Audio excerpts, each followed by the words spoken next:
নমস্কার দর্শক বন্ধুরা, কিশোর আর্টস চ্যানেলে আপনাদেরকে স্বাগতম জানাই। আকাশে মুখভার এবং শ্রাবণের ধারা অনবরত ঝরে পড়েছে এবং এরই মাঝে প্রকৃতি জানান দিচ্ছে যে মা আসতে কিন্তু আর বেশি দিন সময় নেই। আর হয়তো খুব বেশি হলেও 1.5 মাস পর আমাদের বাঙালিদের সর্বশ্রেষ্ঠ উৎসব দুর্গাপুজো। আমাদের নবদ্বীপে বিভিন্ন ধরনের দুর্গা প্রতিমা হয়ে থাকে।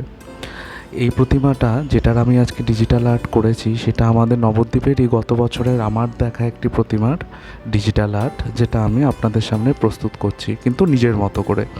সম্পূর্ণ আঁকাটি আমি আইবিস পেন্টে করেছি এবং পার্ট বাই পার্ট করে সম্পূর্ণ ড্রয়িংটা করে তারপর সেগুলোকে একসাথে কম্বাইন করেছি। আপনারা জানাবেন আপনাদের কেমন লাগলো ভিডিওটি। যদি ভালো লেগে থাকে লাইক, শেয়ার এবং কমেন্ট করবেন এবং চ্যানেলটির সাথে যুক্ত থাকবেন। আসুন ভিডিওটি দেখতে থাকি।